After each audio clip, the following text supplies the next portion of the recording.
Hi, guys. Welcome back to Koinonia. My name is Jonathan, and this is. Andres? And today we're talking about whether or not church buildings are old school.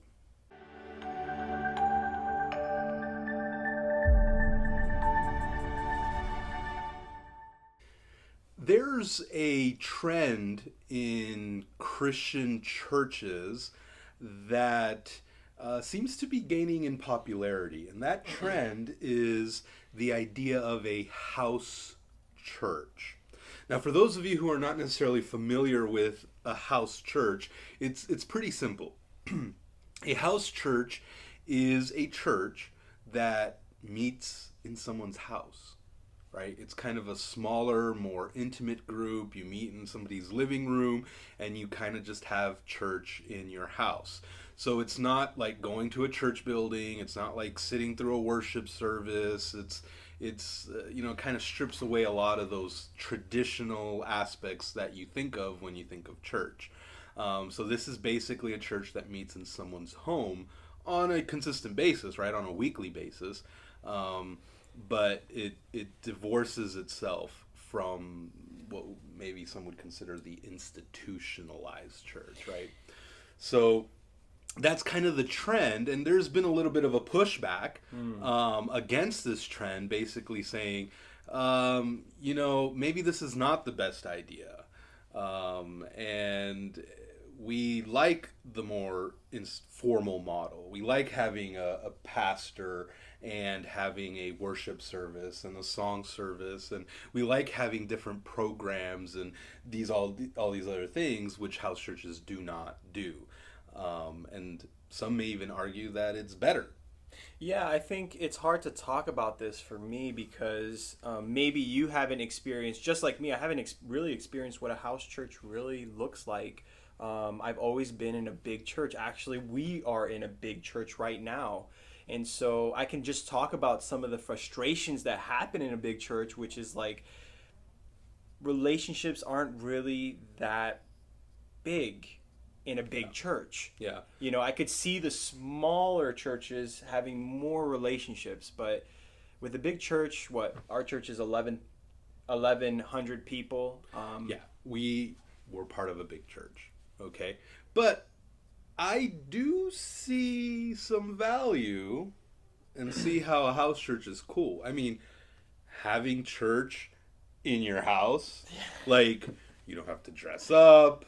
You know, you could literally have church on your bed. Like, that's amazing. I don't know about you, but I think I would probably sleep. No, but I mean, aside from all Even if I those was awesome aspects, I think what makes house churches so amazing is how intimate they are. Yeah. You can't have 500 people in your house. You can't have 100 people in your house. Yeah. You're going to be hard pressed to fit 50 people in your house.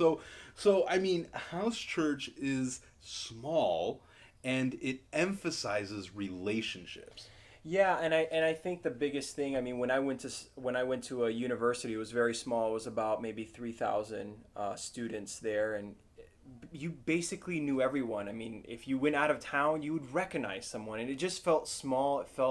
It felt more intimate in a sense than going to a bigger public school where you have thousands of people. So I mean, I like the idea of house church too, to be honest. I like that. But in a house church, you don't have necessarily a formal youth program or a children's program. You don't have musicians coming through. You're probably not even really doing much music. So there's things that you do miss out on in a house church. Yeah. But I don't know. I really like the idea of intimacy. I do too. I think that's what draws millennials. I think the reason why a lot of us, our generation, young adults have left the church is because we don't have any relationships within the church. Yeah. So it's like, it's a huge draw to me if I was invited to a house church. Absolutely.